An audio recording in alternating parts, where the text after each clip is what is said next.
근데 생활 세계를 바꿔나가는 거를 우리가 주인으로 산다는 건 뭐냐면 내가 다양한 영역에서 우리 동네 문제, 우리 마을의 문제, 내 자녀의 문제를 내가 스스로 풀어나가는 문제 해결자가 되는 겁니다. 민원 제기자가 아니라 문제 해결자가 되는 거예요. 그렇게 만들어 나가는 게 생활 세계를 바꿔나가는 겁니다. 그래서 내가 능동적인 행위자가 되게 만드는 거죠. 근데 그거를 처음에는 뭐 무조건 다 주인이 될 수 없잖아요. 주인이 되는 과정이 있죠. 집사기까지 과정이 있는 것처럼. 그래서 주인 되는 과정을 밟아갑니다. 교육도 시켜요. 마을 공동체 교육, 마을지기 교육 이런 거 해가지고 마을이라는 게 어떤 건지, 마을에서 어떤 일을 할 건지 이런 거를 가르쳐서 마을지기라고 하는 마을의 일꾼들을 교육시킵니다. 그리고 마을 동아리를 만들어서 마을에서 같이 학습하고 우리 동네 문제가 뭔지 골목길을 찾아다니면서 정리하고 이런 걸 하는 사람에게 연구 프로젝트를 줍니다.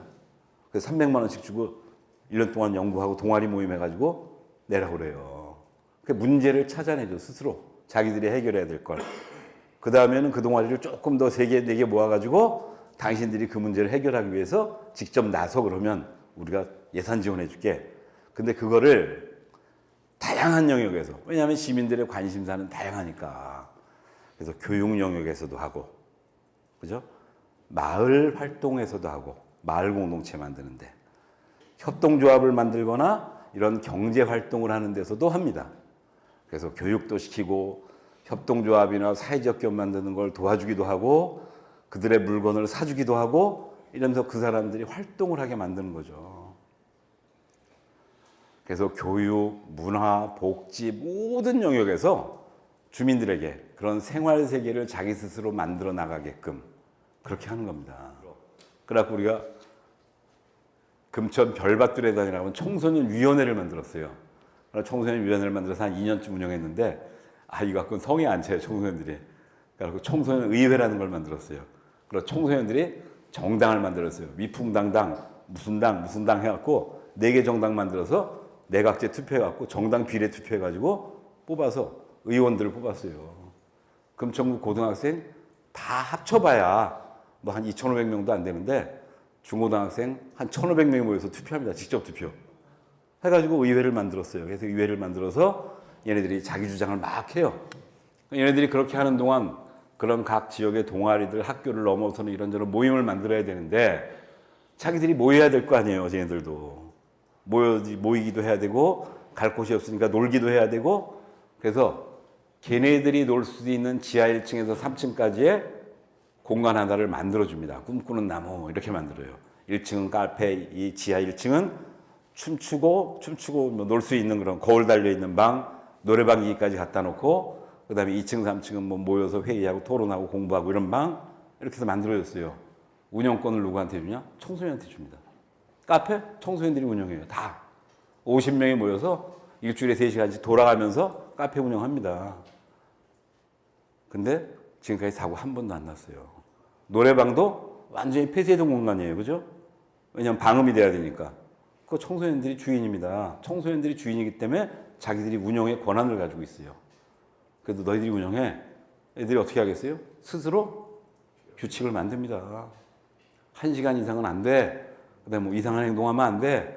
이런 것들을 규칙을 쫙 만들라고 자기들끼리 합니다. 센시티브라고 하는 거예요. 그래서 여러분들이 마을에 가서 활동을 하거나 아니면 뭐 어떤 일을 하시든지 간에 이게 11센티면 시민들한테 민감해야 된다는 거예요. 시민들한테 민감한 건 시민들의 필요와 욕구가 무엇인지를 정말 정확하게 알고 수요자의 눈높이에 맞춰서 일을 해줘야 돼요. 시민들한테 둔감한 사람들은 정치하면 안 됩니다. 이 흐름들에 굉장히 민감해야 돼요. 두 번째는 시민들한테 임파워먼트 해줘야 돼요. 힘을 실어줘야 돼요. 당신들이 결정하면 설사 나중에 실패하더라도 가봐 라고 밀어줘야 돼요. 근데 제가 지금 경험해보로는 실패한 적이 거의 없어요. 주민들이. 거의 다 성공합니다. 실패한 만큼 판을 크게 벌리질 않아요. 주민들이. 투기를 안 하기 때문에 할 수 있는 만큼만 하기 때문에 주민들은. 그걸 시민력을 키워주는 겁니다. 시민들이 기획할 수 있는 능력, 마을 일을 꾸려갈 수 있는 능력, 집행하는 능력 이런 것들을 키워가는 게 11 임파워먼트 해주는 거예요. 마지막으로 우리가 하는 건 뭐냐면 시민들에게 주도권을 주는 겁니다. 당신들이 결정하면 우리는 도와줘. 당신들이 하고 싶은 거를 끌고 가. 그러면 주민들은 자기들의 문제를, 자기들의 욕구를 자기들의 필요에 따라서 해결할 수 있는 방식을 찾아갑니다. 설사 그게 느리더라도 그렇게 가면 자기 삶을 바꿔나가는 주인이 되는 겁니다. 게임을 만들어 놨습니다. 이걸 보고 시민사회가 성미산 지킴이라는 별명을 지어줍니다. 동네 사람들이 2년 동안 끈질기게 MB님과 저항해서 산을 지켰다고. 그래서 마을 이름이 이때 생겼어요. 성미산 마을이라고. 제가 지금까지 성미산 마을의 탄생의 설화를 말씀드린 겁니다. 성미산 마을의 탄생의 1등 공신이 누굴까요? 그렇죠. MB님이십니다. MB님이 아니셨다면 성미산 마을이 현재 존재했을까? 장담할 수 없습니다. 왜냐? 동서고금을 통틀어서요, 공동체라는 것은 약간의 위기와 외침을 통해서 단단해지고 발생한다고 합니다. 아마 이 마을도요, 공동육아 어린이집 딸랑 2개 있었어요. 근데 그 아이들이 맨날 산에 가서 노는 거야. 근데 그 산이 없어진다니까 그 30대 중후반의 맞벌이 엄마들이 맨날 산에 올라가서 이명박 시장님을 상대로 산 좀 냅두시면 안 될까요? 맨날 애걸복걸을 한 거예요. 그 와중에 단단해진 거예요. 지역 원주민을 만나게 됐어요. 지역 원주민을. 동네 어르신들은 30년 전부터 이 산을 오르내리셨던 분이에요. 50년 전부터 이 산에서 살았어요. 산에 대한 애착은 그분이 훨씬 커요. 여러분, 원래 토착 주민의 주민의식이 큰 거 아시죠? 그분들은 잠바 입고 다니는 것 같아도요, 건물이 2채씩 3채씩이래요. 토착 원주민들은요, 주인의식이 있어요. 여러분처럼 2년, 3년 전세 메뚜기 마냥 건너 뛰어다니는 젊은 사람들은요, 이주민들은요, 뭐가 있어요? 권리의식이 있어요. 토착민과 이주민의 차이입니다. 좀 거친 예를 들어볼까요? 골목에 쓰레기가 떨어졌어요. 권리의식을 가진 사람은 어때요? 뭐야 이거? 내가 낸 세금. 공무원들 뭐 하는 거 쓰레기 안 치고. 권리의식을 발현합니다. 주인의식을 가진 분들은 어떻게 해요? 쓰레기 집어가요. 이게 차이입니다. 차이. 어떤 분이 지역에 권력을 갖겠습니까?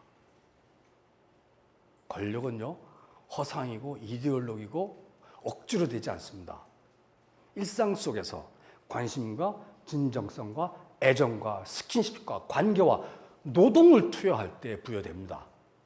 저는 훨씬 지역의 원주민들을 풀뿌리 보수라는 이름으로 조금 부정적으로 보는 시선도 있지만 저는 그렇게 보지 않습니다. 그분들 나름대로 30년, 50년 살아오면서 가졌던 애착과 이해관계가 있어요. 무슨 이해관계? 경제적 이해관계요. 뜨내기에게는 경제적 이해관계가 약합니다. 그들은 그 마을을 지켜야 할 사회, 경제적, 혈연적, 지연적 이유가 분명한 분들이에요. 즉, 주인의식의 물적 토대가 있다는 겁니다. 이 얘기 길게 하면 복잡해질 것 같으니 넘어갑니다. 어쨌든 중요한 거는 젊은 이주민들과 나이 드신 원주민들이 지역의 공공재의 소멸의 위기에 공동대응하면서 확 친해진 거예요. 그러면서 마을이 비로소 마을이라고 하는 규모로 탄생하게 됩니다. 그래서 MB가 성미산 마을의 탄생의 주인공이라는 얘기가 절대 농담이 아닌 겁니다. 이걸 우리는 바구니 토론이라고 합니다. 우리 뭐 할까요? 손들어. 그럼 다 주워 담아요. 너는 안 돼. 너는 이래서 돼. 누구도 이 기준을 정할 수가 없습니다. 내 아이는 항상 소중하거든요. 내 아이가 초등학생이건 고등학생이건 어린이집이건 내 아이는 항상 소중한 존재이기 때문에 누구나 다 가장 핵심적인 이유로 내 아이를 키우기 위한 환경을 주장합니다. 너는 돼, 너는 안 돼. 무슨 기준으로 차단할 거야, 이거를? 차단하는 순간 의가 상해요. 갈등이 생겨요. 헤어지게 돼요. 그래서 우리는 다 주워 담아요. 그리고 그거를 탁 엎어요. 배열하기 시작해요. 우리는 초중고 12년제를 만들기로 합의하고 그때부터 12년제 대한교육 철학을 찾아 헤맵니다. 그때부터 찾아 헤맵니다. 그러면요, 나와요. 동서고금을 통틀어서요, 새로운 건 없습니다. 다 있었던 겁니다. 그걸 조금 고치면 됩니다. 그래서 만든 게 대안학교예요. 그래서 대한민국 최초의 12년제 대안학교가 이렇게 만들어진 거예요. 무슨 대단한 철학이 있어서 만든 게 아니랍니다. 마을 단위에서, 로컬 단위에서 일자리가 나온다는 겁니다. 여러분, 산업 구조에서 일자리가 나옵니까? 이미 산업 구조는요, 효율 논리로 극대화되고 있고요. 이미 그 효율 논리는 저성장이라고 하는 한계에 왔어요. 성장하면 할수록 일자리가 줄게 돼 있어요. 알파고니 뭐니. 정치인들이 일자리 만든다고요? 저는 순 거짓말 같아요. 믿으세요? 진짜로? 이제는 새로운 일자리는요, 로컬의 새로운 지역 친화적인 방식으로 생성될 수밖에 없어요. 우리 아이 500원 알바 창출 같은 거. 마을 고용, 직주 통합된 고용. 이거는요, 나가서 3천 받느니 월 250이잖아요. 다 뛰면은 실질소득 180도 안 돼요. 동네에서 150 받는 게 실질소득은 높아요. 교통비 줄이고 애 챙기니까 학원 안 보내야 되고, 스트레스 안 받고, 실적 경쟁 안 하고, 출퇴근 시간 왕창 줄이고. 동네에서 받는 150이 나가서 받는 3천보다도 실질소득이 높다니까요? 이게 경제학자의 분석이에요. 그럼 앞으로 새로운 일자리의 모형이 뭐겠냐는 거예요. 결국 로컬이라는 거예요. 이 연사가 좀 흥분했네요. 그죠?